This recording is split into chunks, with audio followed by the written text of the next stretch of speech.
But there's a certain amount of isolation that people experience when they have BFRBs, and a certain amount of secrecy and hiding or camouflaging behaviors of the physical effects of BFRBs. And so oftentimes they feel like they're the only people that do this thing. And so connection with other people who have lived experiences to help sort of normalize the experience. So we typically will set them up with those kinds of experiences, whether it's a support group or other kinds of in-person experiences where they can have conversations and get to know other people who struggle with similar behaviors.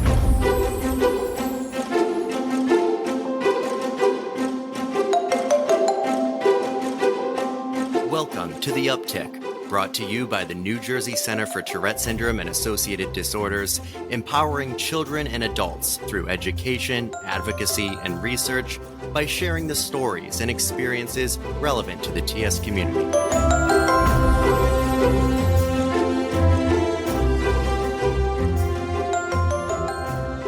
Hello, and thank you for joining us here on The Uptick. I'm your host, Michael Leopold, and our guest today is Dr. Marla Deibler. She is a licensed clinical psychologist, board certified in behavioral and cognitive psychology, and the CEO of the Center for Emotional Health of Greater Philadelphia. She is also the co-author of the book, The BFRB Recovery Workbook, Effective Recovery from Hair Pulling, Skin Picking, Nail Biting, and Other Body-Focused Repetitive Behaviors. Dr. Deibler has really developed an expertise on body-focused repetitive behaviors, or BFRBs, which will be a big focus in our discussion today. Dr. Deibler, it's wonderful having you on The Uptick. How is your day going? It's going well. Thank you so much for having me. Absolutely. I want to get started with the basics. Can you explain to our listeners, what are BFRBs? So BFRBs are any kind of self-grooming behavior that unintentionally causes harm to the body. So they're things like hair pulling, skin picking, nail biting, biting your lips, biting your cheeks, behaviors like that. And what's the relevance of it within our Tourette community? Well, there's a high co-occurrence between tic disorders and BFRBs, as well as the other disorders that we often see co-occur with Tourette's. So we see BFRBs also a lot in the OCD community and in those who have ADHD and anxiety disorders. So we see all of these occur more commonly together. What do we think is sort of the cause of it? We don't really know. The research into the etiology of BFRBs is really still kind of in its infancy. And with a lot of psychiatric disorders, it's probably multifaceted. So we do believe that there's a genetic component to it, but there are probably also other factors as well, like environmental factors. There's certainly a behavioral learning component to it because it becomes sort of a self-reinforcing behavior and other factors as well. So makes sense. I mean, do we have any data around how prevalent it is in the general population and also within the Tourette community? I haven't seen any specifically in the Tourette community, but in the general population, about 2% of people struggle with clinically significant trichotillomania, which is hair pulling disorder. About 3 to 5% of the population struggle with skin picking, or what we call excoriation disorder. And then other kinds of body-focused repetitive behaviors like nail biting, like biting your lips and cheeks, those are even more prevalent than that, maybe even upwards of 30% of the population.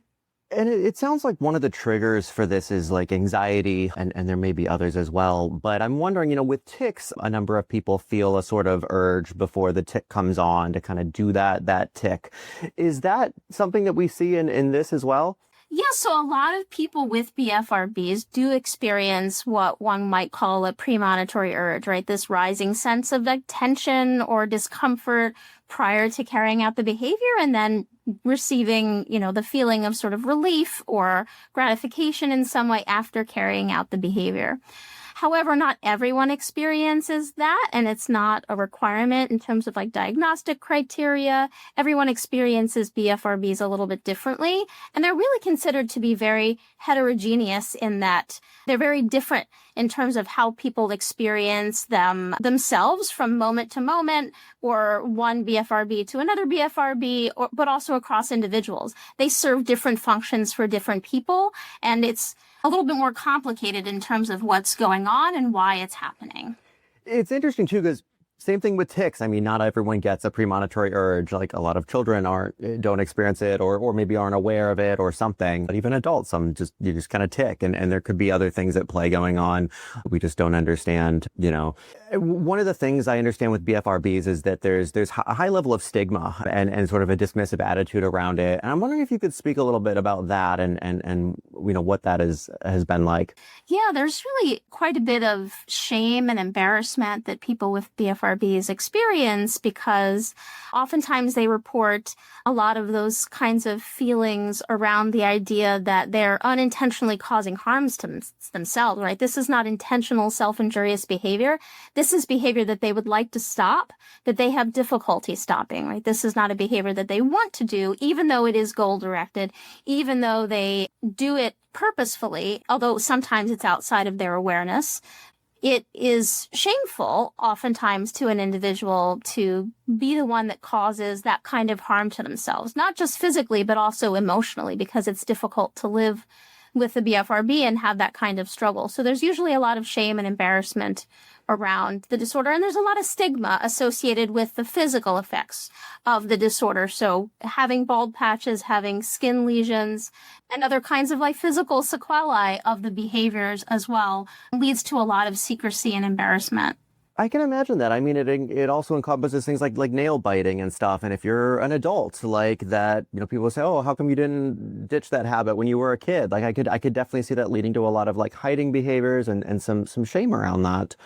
And it's unfortunate because then that just prevents it becomes a barrier to getting treated, to getting diagnosed, and things like that. And regarding the treatment, I think people may be interested to hear that CBIT is an effective technique, not only for tics, but also for BFRBs.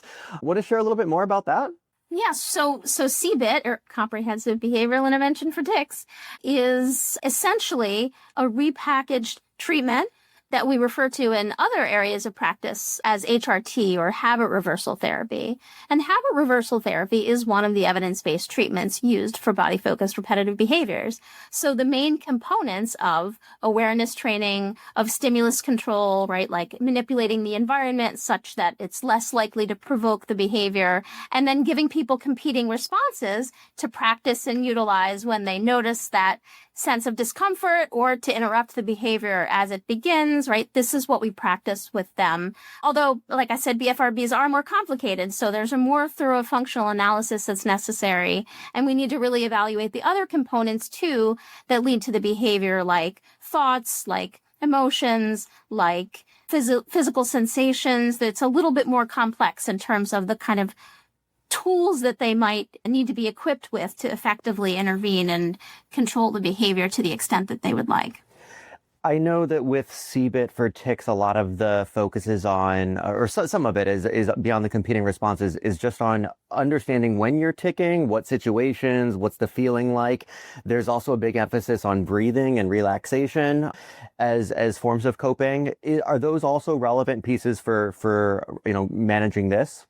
Yes, they can be. Everyone is different in terms of what serves as an antecedent to the behavior and what kinds of skills they need because of whatever those individualized antecedents might be experienced as. But yeah, we do certainly teach those kinds of skills for individuals with BFRBs. One thing you mentioned to me when we last met was that you really emphasize holistic treatment, not just rushing into CBIT or making assumptions, really. And you said it again here too, looking at the whole person. I wonder if you could speak some more to that. Let's suppose I go into, I have a BFRB and I go to a session with you. What can I expect? What would the diagnostics be like? The kind of assessments you do? What would it look like? So the first thing that we do is really to do what we call a biopsychosocial assessment, which is really to just have a really thorough clinical interview to understand the biological aspects, the psychological aspects, and the social aspects of someone's life in the context of the difficulty that they're coming in reporting, right? And we want to make sure that we also conduct a really thorough diagnostic assessment, because oftentimes these kinds of problems travel with other problems. We want to make sure that if there's some kind of co-occurring disorder that we're able to identify that so that we can plan for treatment. Because if there's some kind of co-occurring disorder going on, and maybe those co-occurring symptoms play into the antecedents for the behavior or the way in which it's reinforced, we want to make sure that we address those in treatment. So we have to do a really thorough assessment, not just in terms of the behavior that people are coming in with, but also to understand the bigger picture and the other kinds of vulnerabilities that might be set for people. So, for example, if someone has, financial struggles, and that's causing a significant amount of stress in their lives, and stress plays into their experience of their symptoms, that's really relevant and important perhaps to address. Or other kinds of problems, or maybe they don't sleep well. Well, most people will report that if they don't sleep well, they're more symptomatic, right? Because our bodies like to function at optimal levels. And so we want to look at all those kinds of underlying vulnerabilities to make sure that we're addressing all of those things. Because if we can do that, then we're more likely to help people, address their goals in therapy, right? If you have underlying vulnerabilities that aren't addressed, it's going to be more difficult to gain traction and have the kinds of outcomes they would like to see. Absolutely. What are some of the techniques? I want to dive in a little bit specifically on the shame piece. And I'm wondering, what kinds of techniques do you find yourself recommending for people experiencing that? Now, I know everyone is different. Every case is unique. But are there certain patterns you've noticed or ways that you approach that when a patient feels a lot of shame around their BFRB? Like I said, BFRBs, I think, are sort of uniquely experienced in that there is more shame sometimes involved in that experience of living with a BFRB than with other conditions. Not that other conditions can't be experienced along with shame, but there's a certain amount of isolation that people experience when they have BFRBs, and a certain amount of secrecy and hiding or camouflaging behaviors of the physical effects of BFRBs. And so oftentimes they feel like they're the only people that do this thing, and they've never met anybody else. And so connection with other people who have lived experiences to help sort of normalize the experience and help kind of reduce their sense of what they're like in terms of, their own self-judgment can be really helpful. So we typically will set them up with those kinds of experiences, whether it's a support group or other kinds of in-person experiences where they can have conversations and get to know other people who struggle with similar behaviors. And then in individual therapy, working on self-compassion. So really helping them to develop the ability to treat themselves kindly and gently, to be able to say to themselves, I'm having a hard time and I'm deserving of comfort and support during this time. And other people would be having a hard time if they were struggling in this same way and would understand. I think that's so important, just reminding ourselves, telling ourselves to be kind, and being kind to ourselves is so crucial. I think we just let all the stressors of the world we have kind of weigh on us. And I don't know, I find some of the people that are kindest to others often maybe don't have that kindness to themselves. I love hearing that kind of, it's always good to remember that. You had also mentioned connecting them with support groups and opportunities to really meet other people with BFRBs and to feel, you're not alone. This can combat some of that self-isolation. Are there groups specific to BFRBs, like support groups, chapters, nonprofits, and stuff like that? Yeah, there are. There are in local communities, in national and international spaces, and thank goodness for, Zoom and other online ways of communicating, that those kinds of resources for support are so much more accessible these days, that support is out there for people. What do you think are some of the biggest barriers in terms of people getting the treatment for BFRB? I think the myths around these behaviors can really, get in the way, in addition to the shame experienced, right? So, for example, the idea of nail biting, right? Nail biting is sort of like the most socially acceptable, I guess you could say, or most in, public view kind of BFRB. And I think people often dismiss it as, we'll call it a bad habit, right? This person has a bad habit. And there's this sort of implication that they could stop it if they wanted to stop it, or if they tried harder, they could stop it. But it's actually, this is a real disorder that causes real impairment and real distress and real emotional pain and physical pain too sometimes. And it's not that easy to stop, even if they want to stop it. That this is a real disorder that can be really complicated, even though it seems quite simple. And so I think that's probably the biggest barrier, is some of the myths surrounding it and how it's really not as, simple and straightforward as it might seem. Yeah. I mean, clearly not. I think a lot of these things people wouldn't do if they could just easily, if it was so simple as to just stop doing it, especially given all the social pressures around it. And I don't think anyone would choose this to be this if it weren't something, out of their control. Or is there like a social or biological function of BFRBs? Are there any theories around like, okay, it's a maladaptive thing that does X, Y, Z? Like, any thoughts around that? Yeah, there are lots of different theories, and we don't know for sure, but the predominant theory really is that it's a mechanism for people to self-regulate, right? People want to feel comfortable, right? And so when they're confronted with some sort of uncomfortable internal experience, whether they are thoughts, whether they are, mental images, whether they are emotions, whether physical sensations, right? Something that makes us feel internally comfortable in our private experience, we want to make that stop. We want to make that go away, right? We want to feel good, of course. So we're built like this, right? And so in an effort to self-regulate, we develop different strategies. And people who are prone to BFRBs will usually carry out their BFRB as a way to self-regulate in that way. It might feel gratifying. It might feel like a relief. It might not just physically, right? It's not quite like a tic in that it doesn't simply relieve some rising sense of tension, but it might, if it's triggered, for example, by maybe examining the way their hair looks in the mirror and they see maybe like a white coily, thicker hair, and it seems out of place, and that makes them feel really uncomfortable because they feel like their hair shouldn't be out of place, and it really needs to be even or symmetrical, or they shouldn't have white wiry hairs. They might feel that discomfort, and that discomfort might be met with a pulling out the hair. Can then bring them relief and satisfaction, and okay, they feel better, and so they can move on.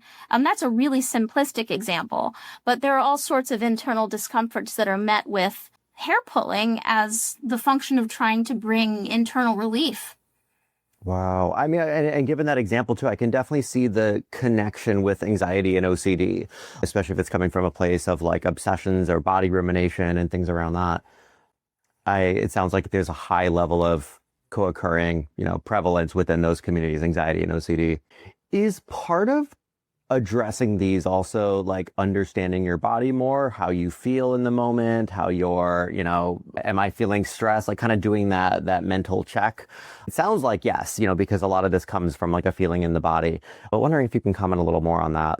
Yes, absolutely. So just like any other kind of behavioral disorder, like tic disorders, we really emphasize the importance of mindful awareness, of learning that functional analysis pattern, right?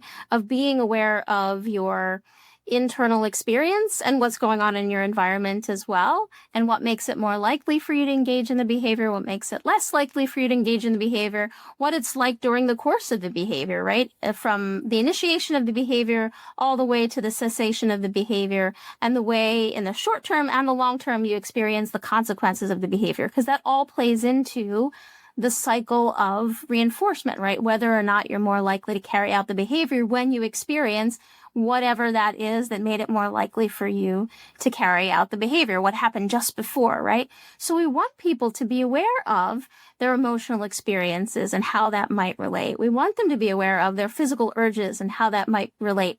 We want them to be aware of their physical discomforts and the thoughts that they're having, right? Because those things might relate to the way in which they experience these behaviors or whether or not they experience these behaviors. And that self-awareness is key to being able to intervene, right? Because if you don't know the relationship between a behavior and what's prompting it, you're very likely to be having a really hard time with intervening effectively, right? You need to be aware in order to do something. Same thing with awareness of the behavior, right? So, I mean, some people don't have an awareness of ticking at times, right? Mhm. People can have tics and they don't necessarily see it as a tic, or they don't even know that they're doing it, right? Because it's so involuntary and it might be occurring outside of their awareness. And BFRBs can also occur outside of someone's awareness, right? So that awareness training is really key because you can't intervene effectively with a behavior you don't even know that you're doing. Right. So awareness training is really very important. I imagine that's what, a lot of it starts with the foundation of that, because that's how to know your body and how you feel and having that awareness.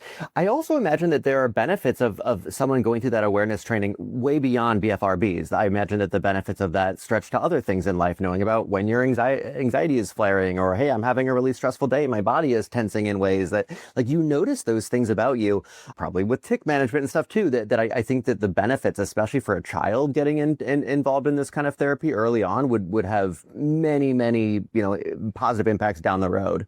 Yeah, I agree. I completely agree with that. And I think that's the case. And the way that I think about these disorders and treating any kind of problem really from a psychological standpoint is from what we call the psychological flexibility model. So it's from an acceptance and commitment therapy sort of foundation, which essentially says that any kind of symptom arises from your response to internal discomforts and trying to self-regulate, essentially, right? And, removing the pathologizing from this situation, we all self-regulate, right? Mm-hmm. We all do things to try to make ourselves feel better when something shows up on the inside, like thoughts, images, memories, emotions, sensations, right? These things that make us uncomfortable. We're human and we all do this, right? And sometimes the things that we do to manage those discomforts are adaptive, right? Mm-hmm. And sometimes they're not so adaptive. So becoming aware of the way that you manage your own internal states is key for just about anyone to function optimally and live the kind of life that they want to live. I assume you work with both children and adults, kind of wherever they're at on their journey. Any interesting differences there? Like, do adults tend to experience the shame piece more because they've had this for so long? Or are children more resilient, adaptive, the brain's more plastic? I don't know. Any interesting findings around working with different population demographics? Yeah, I mean, kids and adults are unique to work with. Each group has some unique characteristics that lend themselves to working with them in different ways. So adults, for example, just by virtue of brain development, right, they have more ability to think about their own processes, right? They can do that self-reflection a little bit more easily, and they're able to sort of monitor their own behavior more easily, and they can implement strategies and follow through sometimes more easily than kids. Kids sometimes need more external reinforcement, right? Reward systems and things like that in order to implement strategies. But also, developmentally, kids don't necessarily experience BFRBs during early childhood as problematic. And they haven't, because of their social development, they haven't received negative feedback from their peers. And to them, it's just not troubling yet. I mean, there are, of course, exceptions to that. Like if a kid bites their nails down so low that they're causing themselves pain and infection, I mean, certainly they're going to experience that negatively. But in terms of the social feedback, a 7-year-old who pulls their eyebrow hair, for example, and has no eyebrows is going to experience that in the social world with their peers differently than like a 15-year-old would. Yeah. When you pull their eyebrows. So there's a little bit of a difference in terms of willingness and motivation and the way that we might address that, or maybe even not address that, right? If a child is not experiencing their skin picking as problematic and there are no identified negative consequences, even though their parents might be really worried about how they might be judged or thought of, or how they could potentially get a bacterial infection or something like that. But if that hasn't happened yet, that child might actually not be very motivated to do anything about it because they don't see it as a problem. And that's okay too. Mm-hmm. I love that. Yeah. Where they are, Definitely underscores the point that, like, we shouldn't pathologize something unless there is a problem with it, and that can be treated through the medical model. I mean, it's actually kind of beautiful that you say a lot of young kids don't see this as an issue, that it's just, it's something I do. Because that's always how I thought of my tics as a kid. I was like, I remember bopping my head in kindergarten, and I thought the other kids were weird because they weren't doing it. I was like, I don't know, why don't you guys get the urge to bop your head like I do? And that was my very first tic. And then eventually eventually you get exposed to kind of neurotypical culture and everything, and you realize, oh, there's stigmas around this, and people will bully you and treat you differently, even subconsciously, and kind of beautiful that at a young age we don't always have that, and because maybe there's nothing inherently wrong, maybe we're just people being people, and I think take from the diagnosis and the medical model, the pathology, what you need to thrive in your life, and beyond that, don't take it personally, because it's not a reflection of you or your worth or value. Use these labels as needed to help you live a better life, but beyond that, they don't define you. You mentioned parents here. We have a lot of parents that listen to the podcast here who may or may not have children that are experiencing some of this stuff. And I know obviously every case is specific, but is there any kind of advice that you would give to parents that may be listening that suspect some of this stuff in their children and maybe haven't discussed it with them, or they're wondering, is this just a tic, or how does a parent handle this? Gently, because again, the child might not perceive this as problematic. And if they don't perceive it as problematic, that's okay. Let them be them, right? If it at some point rises to a level that it becomes problematic for them, right? They're experiencing it negatively, then maybe it's a conversation to have, and maybe to, bring it up gently to the child and ask them about it. And then maybe bring it up to the pediatrician and ask them about it, bring it to their attention, right? I remember, as you know, Michael, my 18-year-old has Tourette's, and when he was little, we noticed it very young, and we just kind of let him be him until I noticed he was about 5 years old, and he was trying to read, sitting on the couch, and he was making this sound, and it seemed like it was really bothering him, like it was really distracting him, and it was clearly a tic. It was sort of a humming sort of sound. And I asked him, I said, is that bothering you, that sound? And he said, yes. And that was really the first time that we talked about it, because I noticed that it was interfering for him, right? He didn't seem to like it. It seemed to be distracting him from enjoying what he was reading. So that's when we decided together, would you like to learn some things to try to help you pay more attention to your book and less attention to that? And he said, yes. I love that. That's wonderful. And I think, it just really demonstrates that kind approach, non-judgmental, be gentle, if it's not a problem, there's no need to address it. And then when there is, you do that gently. When you think about kind of the future of BFRBs and where we're at with regard to research or advocacy or awareness, what do you think are some of the big goals? Where are there opportunities for us to do more? Oh, research. Certainly. We're really just scratching the surface of being able to understand the way in which people experience BFRBs and what causes them. So I think there's a lot to be done. Unfortunately, it's difficult to do the work because it's difficult to get funding to do the work. Yeah. But I think there's tremendous potential for growth and development in those areas. And also treatment. There aren't any FDA-approved medications to help with BFRBs. There are a couple of ideas, promising preliminary studies about agents that might be helpful, but we really don't know yet. And so pharmacological research, as well as behavioral research too, there's definitely area for growth in terms of how we help people live with these disorders. We're sort of I think as a healthcare, I don't want to say industry, but industry, right? In the U.S. in particular, I think we are sort of afraid of the word chronic, right? We kind of expect to go to a doctor, get some medication or get some treatment, and then the problem is gone forever. And the truth is, we're just not that good yet. We don't know the science of it enough. Yeah. Just not that good. We'd like to think that we are, but we're not. And a lot of these problems, although we can bring people significant relief and we can help them to live full, meaningful lives with their disorder might show up from time to time to various degrees, and that's okay.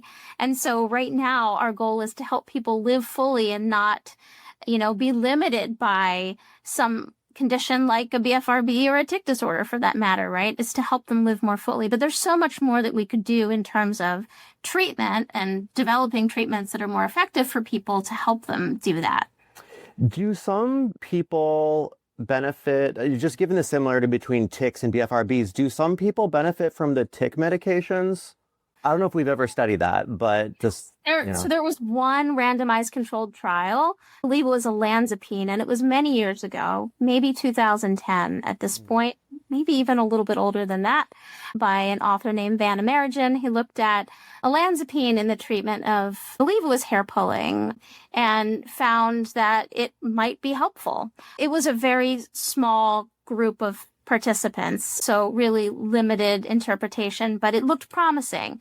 The problem with it, of course, as with tic disorders, right, is that class of medications can cause a lot of unwanted side effects, and those side effects can be long lasting even past discontinuing the medication. So it's difficult, especially with the stigma and misunderstandings associated with BFRBs, to justify prescribing those medications, because you really do have to weigh the costs and benefits, right, of any potential treatment. So weighing that, and also trying to make an argument in clinical trials when you go to an IRB and say, we want to study this medication for behavior that seems to be, again, it's much more complex, but it seems to be a simple habit behavior. It's a hard sell. And so there haven't been any more studies of those drugs, but who knows? Also, it's thought to be a little bit more complicated than that. So whereas tic disorders are, clearly involve dopamine in terms of the neurotransmitters, BFRBs are thought to be a little bit more complicated. Oh, okay. So there's a different biological profile for BFRBs. I think that also, because I'm still in my head thinking, these just sound like self-injuring tics. And I know it's more complicated than that with regard to the triggers of them and the patterns we see with them. But in a lot of ways, there's similarities to just my self-injuring tics. And not to oversimplify it, but I was always curious about that. Okay. Yeah, there are similarities. But BFRBs are thought to involve not just dopamine, but also potentially glutamate, potentially serotonin. And there aren't a whole lot of imaging studies, but the imaging studies also show that they might be a little bit more complex, whereas tic disorders involve the motor cortex and the basal ganglia and the expression of tics. BFRBs seem to involve, yes, the motor cortex, but also the affective and reward circuits of the brain as well. So it does seem a little bit more complicated. And although they look, in some ways very similar, and we look at them similar, we treat them similarly in terms of treatment, they are a little bit different. The volition regarding the behaviors, BFRBs are more goal-directed. They're intentional. They're purposeful. They're not involuntary or, semi-voluntary or involuntary, as you might describe. Tics, they are more goal-directed. I'm uncomfortable. I don't like this hair, or this, I want to smooth out this bump, or I want to remove this scab. And then they have trouble ceasing once they get started. And so it's a little bit more complicated, and we just don't know enough to understand it fully. But there's definitely a lot in common. They're both repetitive behaviors. They both often involve premonitory urges. They both have first-line behavioral treatments that look very similar to one another. They both have similar comorbidities in terms of what occur more often, right? That OCD, ADHD, tic disorder, BFRB kind of family of problems, they all co-occur. So much in common, but also some key differences that probably make BFRBs a little bit more difficult to address and understand. Yeah, and I want to focus on the treatment piece of them. If some of the treatment is similar, such as like CBIT. Let's suppose I'm a parent and my child has BFRBs, and we both feel it's in the best interest to have that addressed professionally. We're looking for a CBIT provider. They know a lot about tics. Do they know about BFRBs? Does that matter that I find a BFRB knowledgeable CBIT provider? Where do I begin? I think it's important that primarily, if you can find someone who has expertise in BFRBs, that's probably your first go-to provider, someone who understands BFRBs, because there are so many misunderstandings about it, not just in behavioral treatment, but also in how you treat it pharmacologically. So for many years, BFRBs were considered to be a kind of OCD, and they were studied as such too. So lots of providers who don't know the nuances of treating BFRBs, prescribers will say, oh, well, this is treated with an SSRI. But most people don't experience very much relief with an SSRI. And so it's important to have a provider who knows the nuances of what BFRBs are like and the differences. But that being said, if you don't have access to a BFRB knowledgeable treatment provider, someone who understands tics and knows the CBIT protocol, that's a good bet too. I would go with that with a little extra education. Hopefully they'd be open to learning a little bit about specifically BFRBs that makes them a little bit more complex. But yes, someone with a good foundation in behavior therapy that understands how to engage in that kind of treatment protocol would be a good pick. And obviously your clinic is able to do this. You guys you have that specialty in BFRBs. I know some CBIT can be done like virtually, like teletherapy. Is that something that your clinic does? Yeah. Telehealth has become widespread everywhere, right? Mm-hmm. Yeah, this is definitely a treatment that lends itself to telehealth pretty easily as much as in person. But call me old school. I still prefer seeing someone in the office. I go to see my therapist in the office physically, like, even though I had the option of virtual. I don't know. It just feels more, I can engage more. It's more immersive, sensory. I don't know. It helps me be more vulnerable, I think, because I'm physically in in their space and not like hiding behind a phone or something. So that is my personal preference, but I know everyone's different there. Aside from your clinic, are there others that you can recommend, not necessarily specific clinics, but like resources people can go to find CBIT experts that are knowledgeable in this kind of stuff? Yeah, there are some great nonprofits that have good treatment provider databases. So there's one called BFRB Changemakers, for example. The International OCD Foundation, although again, it's not OCD, but a lot of people who are involved professionally with the International OCD Foundation also have expertise in BFRBs, and they have a large provider database. So the IOCDF is what we call them. The IOCDF is a great resource. There's an organization called the Picking Me Foundation, specifically supports the skin picking community. They're a great resource. And there are a number of resources around the world too. There's an organization in Mexico called the CCRC that is essentially BFRB for the Spanish speaking population. There's the BFRB organization of UK and Ireland. So there are some pockets around the world that make support and finding resources near them a little bit more accessible.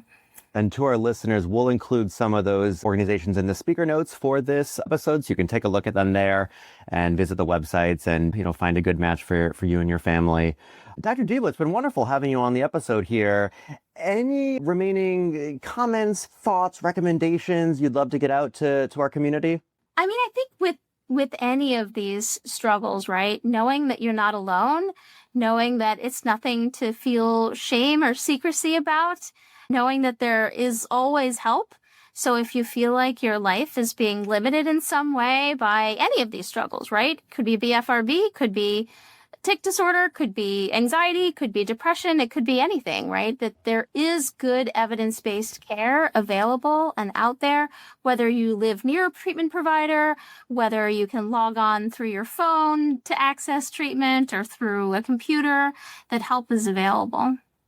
Absolutely. And the New Jersey Center for Tourette Syndrome is also a resource if you're looking for referrals for providers, everything from psychiatrists to psychologists to social workers. We are more than happy to connect you to those. Even if you live outside of the state of New Jersey, our reach is national, technically international. So please don't hesitate to contact us.